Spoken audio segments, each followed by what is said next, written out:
எல்லாருக்கும் வணக்கம். நாம் இன்னைக்கு எதை பற்றி பார்க்க போகிறோம் அப்படின்னு பார்த்தீங்கன்னா, மகாகாளி வசியத்தை பற்றி தான் பார்ப்போம். அதாவது மகாகாளி உபாசனை எப்படி பண்ணுறது, அந்த பூஜை எப்படி பண்ணுறது, அது எந்திரம் எப்படி வரைகிறது, அதுக்கு என்ன படையல் போடணும், எப்படி பூஜை பண்ணணும், எல்லாமே நம்ம இதில் தெளிவாக நம்ம கொடுத்துருக்கேன். நம்ம பாருங்கள், உங்களுக்கு எல்லாமே நல்லா புரியும். இந்த மகாகாளியை பொறுத்தளவு எப்படின்னு பார்த்தீங்கன்னா, அதாவது அதிசக்தி வாய்ந்த காளி நம்ம சொல்லலாம். நம்ம கேட்டதை எல்லாமே நம்மளுக்காண்டி நிறைவேற்றி கொடுக்குற காளி இது. பூஜை முறைகள் கொஞ்சம் கஷ்டமாக தான் இருக்கும். ஆனால் நம்ம பூஜையை முடித்து இந்த காளி உங்களுக்கு சித்தி ஆயிட்டு அப்படின்னா, இந்த மாதிரி பவரை உங்களுக்கு நீங்கள் நினச்சி கூட பார்க்க முடியாத சக்தி உங்களுக்கு கிடைச்ச மாதிரி இருக்கும். அவ்வளோ ஒரு சக்தி வாய்ந்த உபாசனை தான் இந்த மகாகாளி உபாசனை. அதே மாதிரி இப்போ சில காளி பூஜை எடுத்தாலே நம்ம அசைவ படையல் கண்டிப்பாக அதுக்கு போட்டே ஆகணும். அதாவது பலி கொடுக்கணும், அதுக்கு சில படையல் போடணும், அதுக்கு நிறைய விஷயங்கள் இருக்குது. நிறைய காளிக்கு மயான காளி, பத்திரகாளி, வடபத்திரகாளி, ஏகப்பட்ட பூஜைகள் இருக்குது.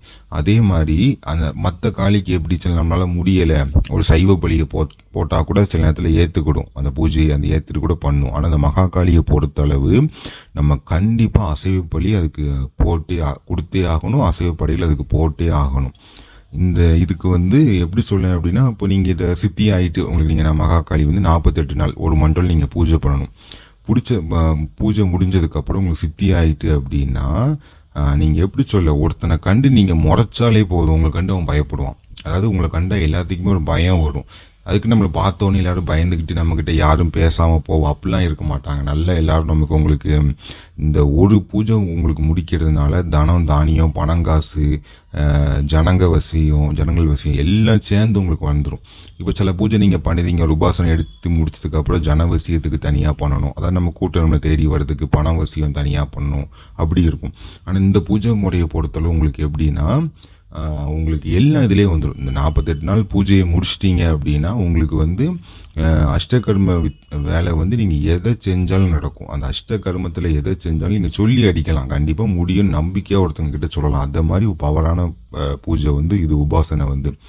அதே மாதிரி உங்களுக்கு இப்போது உங்களுக்கு எப்படின்னா, உங்ககிட்ட ஒருத்தன் ஏதோ பிரச்சனை பண்ணுதான், ஒரு வாக்குவாதம் பண்ணுதான் அப்படின்னு நீங்கள் அவன்கிட்ட எதிர்த்து சண்டை போடணும், பேசணும், எதுவுமே இல்லை. அவனை பார்த்து சும்மா ஒரு பார்வை, முறைக்க கூட வேண்டாம், ஒரு பார்வை நீங்கள் அவனை பார்த்தாலே போதும், உங்களை கண்டு அவன் பயந்துருவான். ஏன்னா இந்த மகாகாளியோட ஒரு ஆக்ரோஷம் அவன் உங்களை பார்க்கும்போது அவனுக்கு தெரியும், அவன் உங்கள் கண்ணில் தெரியும், ஏதோ உங்களை பார்த்தாலே அவனுக்கு பயமாக இருக்கும். அதனால நமக்கு எதிரிங்கவும் சுத்தமாக இருக்க மாட்டான். அதை மிஞ்சி இதை நீங்கள் படித்ததுக்கு அப்புறம் உங்களுக்கு போய் ஒருத்தன் செய்வனை வைக்கான், இல்லாட்டி எப்படி சொல்ல அப்படின்னா, உங்களுக்கு ஒரு ஏவில் ஏதோ ஒன்று பண்ணுறான் அப்படின்னா, அவன் செஞ்சால் உங்களுக்கு முதல்ல பழிக்காது, உங்ககிட்டே வர முடியாது. அதை மிஞ்சி செஞ்சான் அப்படின்னா, செஞ்சு அவனுக்கு உங்களுக்கு செஞ்சதுக்கு டபுள் மடங்கு ட்ரிபிள் மடங்கு அவனுக்கு அந்த தண்டனை கிடச்சிரும், அதே மாதிரி கிடச்சிரும். அப்படி இல்லை, ஒயாமல் உங்களுக்கு செஞ்சுக்கிட்டே இருக்கான், பிரச்சனை கொடுத்துட்டே இருக்கான்னா போய் போட்டு வாங்கிட்டு வந்துடும். ஏன்னா அது எப்படி நீங்கள் காளி எடுத்து மகாகாளி எடுத்து உபாசனை பண்ணுவீங்க, பண்ணி உங்களுக்கு அந்த சித்தி கிடச்சிட்டு அதுக்கப்புறம் நீங்கள் தான் அதுக்கு பூஜை பண்ணணும். அந்த காளிக்கு நீங்கள் ஒரு குரு மாதிரி ஆயிடுவீங்க அந்த மகாகாளிக்கு. அப்போ என்ன ஆகும், உங்களை ஒருத்தன் அழிக்கணும் அவன் நினைச்சாலும் சரி, அவனை அழிச்சிட்டு வந்துருக்கும் அந்த மகாகாளி. அவ்வளோ ஒரு பவரான பூஜை. இந்த பூஜை எப்படின்னா, நீங்கள் நடுஜாமத்தில் தான் நீங்கள் பண்ணணும். நம்ம மற்ற பூஜை மாதிரி காலையில் பிரம்ம முகூர்த்தத்துலேயோ இல்லாட்டி பார்த்தீங்கன்னா ஒரு சாயங்காலம் போல் அந்த மூஞ்சு கற்கள் அப்படிம்பாங்க, அந்த நேரத்தில் பூஜை பண்ணுறது அப்படிலாம் கிடையாது. இது நீங்கள் ராத்திரி தான் நீங்கள் பண்ணணும். அதாவது ஜாமத்தில் நடுஜாமம் 11 மணிக்கிட்ட தான் நீங்கள் பூஜையை ஆரம்பிக்கணும். இதில் எப்படின்னா, இந்த மூல மந்திரத்தை நான் கொடுத்துருக்கேன். அந்த மந்திரத்தை நீங்கள் 48 நாள் நீங்கள் பூஜை சொல்லணும். ஒரு நாளைக்கு 1008 தடவை குறையாமல் நீங்கள் கண்டிப்பாக சொல்லியே ஆகணும். அப்போ தான் உங்களுக்கு சித்தி ஆகும். நான் இதில் எந்திரம் கொடுத்துருக்கேன். அந்த எந்திரத்தை நீங்கள் என்ன பண்ணணும் அப்படின்னு பார்த்தீங்கன்னா, காரிய சித்தி தகடில் தான் நீங்கள் வரையணும். காரிய சித்தி தகடில் நீங்கள் அந்த எந்திரத்தை வரைஞ்சி பிராண பிரதிஷ்டை பண்ணி, அதுக்கு நீங்கள் எந்திரத்துக்கு பவர் கொடுத்துட்டு, அதுக்கப்புறம் அதில் என்ன பண்ணணும் அப்படின்னு பார்த்தீங்கன்னா, சர்வ தேவதா வசியமையை அதில் நீங்கள் வைக்கணும். இல்லாட்டி காளி வசியமை இருந்தாலும் நீங்கள் வைக்கலாம். ஆனால் இதில் பார்த்தீங்கன்னா சண்டால கருமை வைப்பாங்க. அதாவது நம்ம உங்களுக்கு எப்படி சொல்லணும்னா, இந்த எந்திரத்தில் சண்டால கருமை வைப்பாங்க. ஆனால் நீங்கள் சண்டால கருமை வச்சு நீங்கள் பூஜை பண்ணுறீங்க அப்படின்னா மகாகாளிக்கு, உங்களுக்கு அது வேறு மாதிரி உங்ககிட்ட வரும். அதில் உங்களால் சமாளிக்க முடியும்னு நீங்கள் தைரியமாக சமாளிக்கலாம். ஏன்னா நீங்கள் அந்த சண்டால கருமை வைக்கும்போது நீங்கள் எந்திரத்தை காரிய சித்தி தகடில் வரையக்கூடாது. அதை வந்து கபாலத்தில் தான் வரையணும். மண்டை ஓடு இருக்கலாம், நம்ம சுடுகாட்டில் இருக்க மண்டை ஓட்டை தான் சித்தி செஞ்சு அதில் தான் நீங்கள் எந்திரம் வரைஞ்சி அதில் நீங்கள் சண்டால கருமை வச்சு பூஜை பண்ணணும். அது மகாகாளிக்குள்ள பூஜை. இப்போ நான் உங்களுக்கு சொல்கிறது எப்படின்னா, காரிய சித்தி தகடில் எப்படி வரையணுன்ட்டு. அந்த காரிய சித்தி தகடில் நீங்கள் அந்த எந்திரத்தை வரைஞ்சி அதில் வந்து காளி வசியமை இல்லாட்டி சர்வதேவதா வசியமையை வச்சு அதுக்கு உண்டான பூஜையை வந்து நீங்கள் ஆரம்பிக்கணும். அந்த எந்திரத்தை வந்து நீங்கள் கிழக்கு முகமாக வச்சுட்டு நீங்கள் வடக்கு முகமாக வந்து நீங்கள் பூஜை பண்ணணும். இதுக்கு பார்த்தீங்கன்னா கருப்பு கலர் ஆடை தான் நீங்கள் அணியணும். கருப்பு கலர் வேஷ்டி இல்லாட்டி நீங்கள் இப்போ ஒரு லேடிஸ் பண்ணுறீங்க அப்படின்னா கருப்பு கலர் சேலை கட்டிக்கிடணும். கீழே ஆசனம் வந்து என்றைக்குமே கருப்பு கலர் விரிச்சு தான் நீங்கள் உட்காரணும். அதாவது நீங்கள் பூஜை பண்ண மந்திரம் உச்சாரணம் பண்ணும்போது நீங்கள் வந்து கீழே வந்து அந்த கருப்பு கலர் துணி விரிச்சு தான் நீங்கள் வடக்கு முகமாக அமர்ந்து நீங்கள் பூஜையில் உட்கார்ந்து நீங்கள் ருத்ராட்ச மாலையை வச்சு தான் இந்த பூஜை நீங்கள் இந்த மந்திரத்தை நீங்கள் வந்து இது பண்ணணும். 1008 தடவை வந்து நீங்கள் ருத்ராட்ச மாலையை வச்சு தான் நீங்கள் மந்திரம் போடணும். இதுக்கு வந்து உங்களுக்கு படையில் என்ன வைக்கணும்னு பார்த்தீங்கன்னா, அவுள் பொரிக்கடலை, வெத்தலை பாக்கு, அதே மாதிரி பூ, தேங்காய், அந்த கருமணி அப்படிம்பாங்க, காதோலை கருமணிலாம் உண்டு. அதெல்லாம் நீங்கள் வச்சு என்ன பண்ணணும், ஒரு சேவலை வந்து நீங்கள் பலி கொடுக்கணும். இதெல்லாம் நீங்கள் படையில போட்டுட்டு ஒரு சேவலை அறுத்து விட்டுட்டு அந்த எந்திரத்து மேலே அப்படி அதாவது அந்த எந்திரத்து முன்னாடி நீங்கள் அறுத்து விட்டுட்டு அதுக்கப்புறம் நீங்கள் பூஜையை ஆரம்பிக்கணும். இந்த பூஜையை ஆரம்பிச்சுட்டு 1008 தடவை சொல்லி முடிச்சுட்டு அதுக்கப்புறம் நீங்கள் பூஜையிலேருந்து எந்திரிச்சு நம்ம வர்ற மாதிரி இருக்கும். நீங்கள் 48 நாள் பூஜை முடிச்சு உங்களுக்கு சித்தி ஆயிட்டு அப்படின்னா அதுக்கப்புறம் நான் உங்களுக்கு முதல்ல சொன்ன எல்லா விஷயங்களுமே உங்களுக்கு நடக்க ஆரம்பிக்கும். அதாவது இப்போ நம்ம வந்து நம்ம வந்து தொழிலுக்கு வந்துட்டீங்க, கூட்டமே வரல அப்படின்னு சொல்லிட்டு நம்ம ஒருத்தவங்களை போய் தேடி போகணும்னு அவசியம் கிடையாது. தன்னால் நம்மளை தேடி ஆட்கள் வருவாங்க. அதே மாதிரி வர்றது பிரச்சனை இல்லை. நீங்கள் எதை செஞ்சாலும் நடக்கும். அஷ்ட கர்மத்தில் எதை செஞ்சாலும் நடக்கும். வசியம், மோகனம், ஆகர்ஷணம், வித்வேஷனம், உச்சாரணம், அது மாதிரி என்ன பண்ணாலும் சரி அதில் அவ்வளோ உங்களுக்கு நடத்தி கொடுக்கும். ஆனால் அந்த பூஜை வந்து ரொம்ப சுத்தபத்தமாக பண்ணணும். அதான் 48 நாள் நீங்கள் எந்த அசைவும் நீங்கள் சாப்பிடக்கூடாது. அதே மாதிரி பார்த்தீங்கன்னா அந்த பெண்களோட தப்பான உணர்வு எதுவுமே இருக்கக்கூடாது. அதாவது இப்போ நீங்கள் உங்கள் அம்மாவை தவிர நீங்கள் யாருக்கிட்டையும் நீங்கள் பேசக்கூடாது. இப்போ நீங்கள் மனைவியாக இருந்தால் மனைவிக்கிட்ட பேசிக்கலாம், வச்சுக்கலாம். அதை பற்றில எந்த பிரச்சனையும் இல்லை. 48 நாள் நம்ம எவ்வளோ சுத்தபத்தமாக இருந்து பண்ணுறோமோ அந்த அளவுக்கு அது நம்மக்கிட்ட அவ்வளோ பவராக நம்மக்கிட்ட அது வரும். அந்த மகாகாளி வந்து நம்மக்கிட்ட அந்த அளவுக்கு பவராக நமக்கு வந்து வரும். அதே மாதிரி இதுக்குண்டான மூல மந்திரத்தையும் நான் வந்து இதில் அந்த வீடியோவில் நான் கொடுத்துருக்கேன், நீங்கள் பார்த்துக்காங்க. அந்த மந்திரத்தை தான் நீங்கள் 1008 தடவை நீங்கள் வந்து சொல்லணும். அது இந்த பூஜை வந்து மயானத்தில் போய் பண்ணணும் அப்படின்னா ரொம்ப ரொம்ப அதாவது ரொம்ப பவராக இருக்கும். உங்களுக்கு அந்த நமக்கு மகாகாளி உங்களுக்கு நேரடி தரிசனம் கொடுக்கறது கூட வாய்ப்பு இருக்குது. ஆனால் அப்படி நீங்கள் மயானத்தில் போய் உட்காந்து பண்ணுற மாதிரி இருந்துச்சுன்னா நைட்டு 12 மணிக்கு போய் இந்த படையில எல்லாம் போட்டு நீங்கள் உட்காந்து பண்ணணும். கண்டிப்பாக உடல் கட்டு போட்டு தான் உட்காந்து பண்ணணும். ஆனால் நீங்கள் அதுக்கு வீட்டிலே வச்சு பண்ணலாம். தனி அறையாக இருந்துச்சு, அதை நீங்கள் தனியாக ஒரு அறையில் இதை வச்சுட்டிங்கன்னா ரொம்ப நல்லது. இப்போ நீங்கள் பூஜை ரூமில் வச்சாலும் நல்லது தான். தனியாக இதுக்குன்னு ஒரு தனியாக நீங்கள் ஒன்று வச்சு நீங்கள் பண்ணினீங்கன்னா ரொம்ப நல்லாயிருக்கும். ஒரு ரொம்ப பவரான பூஜை. நீங்கள் இந்த பூஜையை வந்து நமக்கு ஒரு ஆர்வ குளரில் யாரையும் எடுத்து நீங்கள் பாதியில் விட்டுருன்னு சொல்லிட்டு விடையும் கூடாது. நீங்கள் இதுன்னு இல்லை, எந்த பூஜை எடுத்தாலும் நீங்கள் அப்படி தான் பண்ணணும். நிறைய பேர் பண்ணத தப்பு எப்படின்னா, ஒரு ஆர்வத்தில் வந்து ஒரு இஷ்ட தெய்வம் வந்து அவங்களுக்கு இருக்கும், ஒரு சாமி அவங்களுக்கு பிடிச்சிருக்கும், அந்த தெய்வத்தை நம்ம கூட வச்சுருக்கணும், நமக்கு வேணும்னு சொல்லி உபாசனை எடுத்துட்டு ஒரு 10 நாள் 15 நாள் கூட பண்ண மாட்டாங்க. எனக்கு பண்ண முடியலை, எனக்கு நான்வெஜ் சாப்பிடாமல் இருக்க முடியல, எனக்கு நைட்டு உட்கார முடியல, அப்படி ஏதாவது ஒரு ரீசன் சொல்லி அவங்களுக்கு பண்ணாமல் போயிடுவாங்க. அப்போ என்ன ஆகும் அப்படின்னா, அது வந்து அது ஒரு நமக்கு ஒரு நல்லது இல்லாத மாதிரி, நம்ம வாழ்க்கைக்கு அது ஒரு கெடுதல் மாதிரி. சும்மா இருக்க தெய்வத்தை நம்மளே வாவான்னு கூப்பிட்டுட்டு அதுக்கப்புறம் நம்ம அதை கண்டுக்கிடாமல் விட்ட மாதிரி இருக்கும்.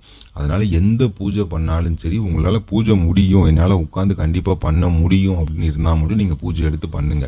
அப்படி இல்லை, என்னால் முடியாது, எனக்குலாம் அதுக்கு அந்த அளவுக்கு இது இல்லை அப்படின்னா நீங்கள் சாதாரணமாக ஒரு ஃபோட்டோ, அது மாதிரி நீங்கள் ஒரு ஃபோட்டோ வச்சு கூட அதுக்குள்ளாட்டி உங்களுக்கு ஃபோட்டோ வைக்கிறதுக்கு ஒரு மாதிரி இருந்தால் கூட ஒரு விளக்கு, ஒரு நல்லெண்ணெய் தீபம் ஏற்றி அந்த விளக்கை வந்து நீங்கள் எந்த தெய்வமான இப்போ நீங்கள் இந்த காளியை நீங்கள் வந்து நினைக்கிங்க. சிலவங்க வந்து காளி ஃபோட்டோ வீட்டில் வைக்க யோசிப்பாங்க. ஆனால் காளி ஃபோட்டோ வீட்டில் வச்சா ஒன்றும் ஆகாது.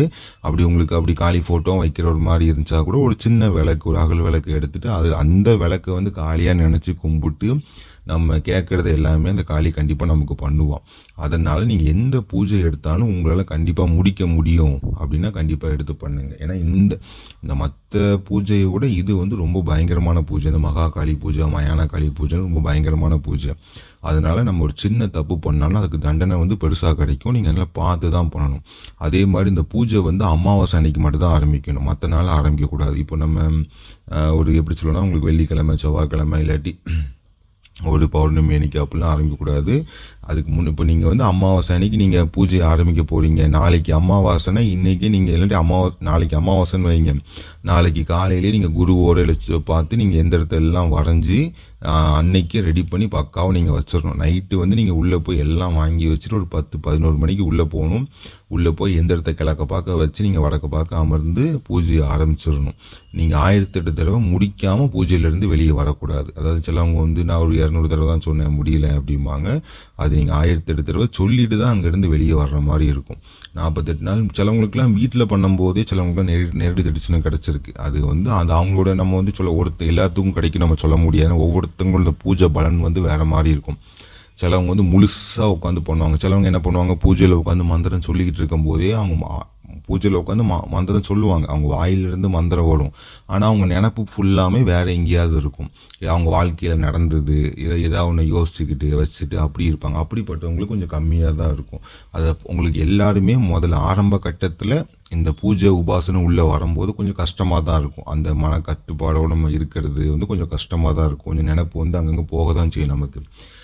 அந்த மாதிரி நினப்பு உங்களுக்கு வெளி இடத்துக்கு போகும்போது இப்போ எல்லாத்துக்கும் தெரியும், இப்போ காளி உருவம் எப்படி இருக்கும், அந்த மகா காளியோட ஃபோட்டோ நீங்கள் பார்த்துருப்பீங்க. அந்த உருவத்தை நீங்கள் உங்கள் மணிக்கட்டில் வச்சு நினச்சிட்டு நீங்கள் பூஜையில் உட்காருங்க. கண்டிப்பாக சக்ஸஸ் ஆகும். உங்களுக்கு நினச்சது எல்லாமே நிறைவேற்றி கொடுக்கும். உங்களுக்கு எதிரி இருக்க மாட்டாங்க. அதே மாதிரி நீங்கள் அஷ்டகர்மத்தில் எதனாலும் நீங்கள் செய்யலாம். அதே மாதிரி தனம் தானியம் பணம் காசு கோடீஸ்வரனா ஆக்கிடுவங்களை வந்து. ஆனால் நீங்கள் முழுசாக அதை நம்பணும். அதை வந்து உங்களை ஜனங்களை ஆகர்ஷணம் பண்ண வைக்கும். உங்களுக்கு எந்த வேலை நீங்கள் தொட்டாலும் மாந்திரிகத்தை பொறுத்த அளவு நீங்கள் எந்த வேலையை தொட்டாலும் சரி உங்களுக்கு வந்து அது சக்ஸஸ்ஃபுல்லாக முடிச்சு கொடுக்கும். அது அந்த மாதிரி ஒரு பவரான பூஜை.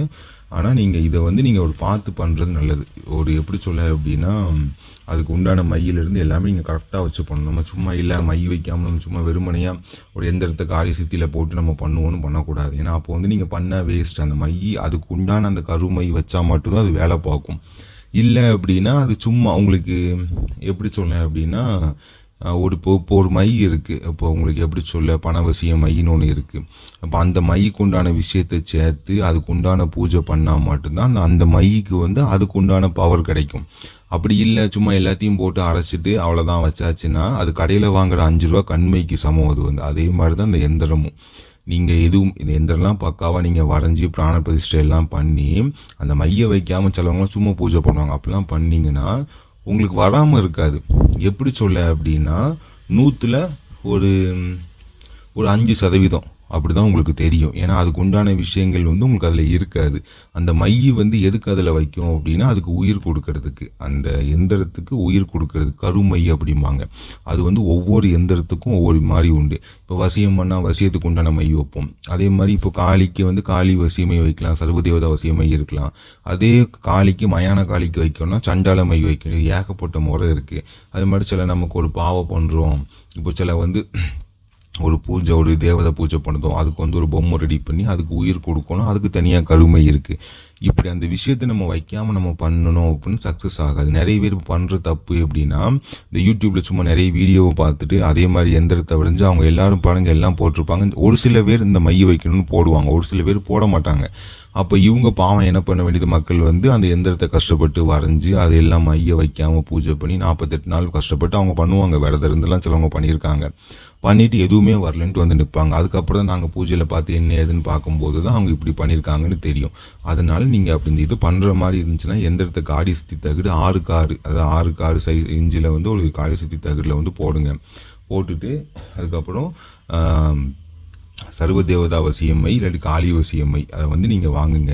அதனால எந்திரத்தில் வைங்க. வச்சுட்டு எந்திரத்தை கிழக்க பார்க்க வச்சு நீங்கள் வடக்க பார்க்க உட்காந்து பூஜை பண்ணுங்கள். 48 நாள் ருத்ராட்சர மாலையை வச்சு தான் நீங்கள் பண்ணணும். சேவல் பலி கொடுத்து நீங்கள் பண்ணுங்கள். கண்டிப்பாக உங்களுக்கு சக்ஸஸ் ஆகும், நல்லபடியாக இருக்கும். உங்களுக்கு தேவையானது எல்லாமே அந்த காளி உங்களுக்கு நிறைவேற்றி கொடுப்பா. நன்றி.